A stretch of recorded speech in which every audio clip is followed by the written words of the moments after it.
बता दें, इंदौर के लसूड़िया थाना क्षेत्र स्थित कैलाशपुरी बंगाली कॉलोनी में रहने वाले अशोक वर्मा 3 दिन पहले अपने घर से रुपयों से भरा बैग लेकर निकले थे और परिजनों का कहना था कि वह किसी कीमती जमीन को खरीदने जा रहे हैं। लेकिन जब वह कई घंटों तक नहीं लौटे तो परिजनों द्वारा लसूड़िया थाने में गुमशुदगी की शिकायत दर्ज कराई गई थी। उसके बाद लगातार कई स्थानों पर पुलिस सहित परिजन तलाश कर रहे थे, लेकिन पुलिस को अन्य कई क्षेत्रों के आधार पर कई प्रकार की जानकारियां हाथ लगी और फिर मोबाइल के लोकेशन सहित लैपटॉप संबंधित और अन्य कई सीसीटीवी खंगाले गए, जिसके बाद व्यापारी अशोक वर्मा की आखिरी लोकेशन तलाशी गई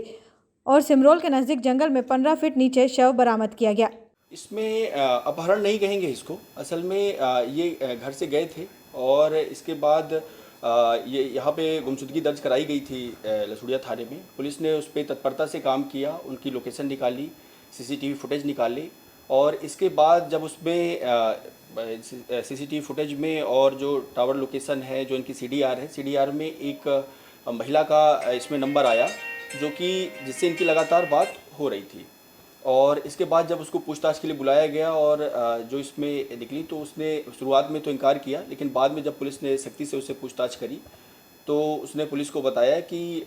ये जो है मुझे परेशान करते थे और कुछ समय पहले जो है मेरा इनसे मतलब संबंध था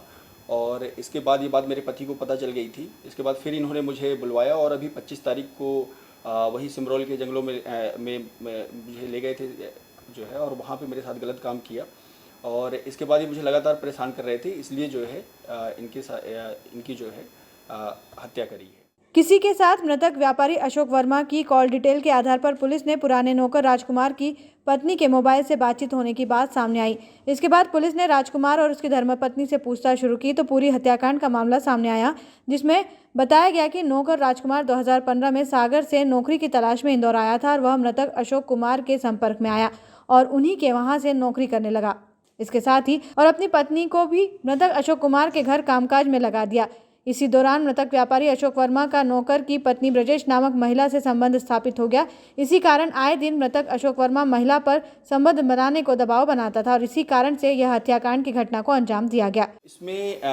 ये मूलतः सागर का रहने वाला है और ये लॉकडाउन पीरियड में जो है सागर ही चला गया था। इसमें जो मृतक है इन्होंने ही इसको दोबारा बुलवाया है यहाँ पे, महिला को और उसके पति को। तो संभव है कि वो सागर से ही ला करके लाया था और रखा था। बाकी अभी बहुत सारी चीज़ें हैं जो इसमें वेरीफाई की जानी है। यह पूरा हत्याकांड नौकर राजकुमार की पत्नी द्वारा रचा गया था, जिसमें व्यापारी मृतक अशोक वर्मा को व्यापार की शुरुआत करने के लिए रुपयों के साथ बुलाया गया और जमीन दिखाने ले जाने की बात करते हुए उसे जंगल की ओर ले जाया गया, जहां पर उसके सर पर गोली मारकर पूरी हत्याकांड को अंजाम दिया गया। फिलहाल पुलिस हत्याकांड के सभी साक्ष्य जुटाने में लगी है और बारीकी से जांच पड़ताल कर रही है ताकि अन्य हत्याकांड की परतें भी खुलती जा सके।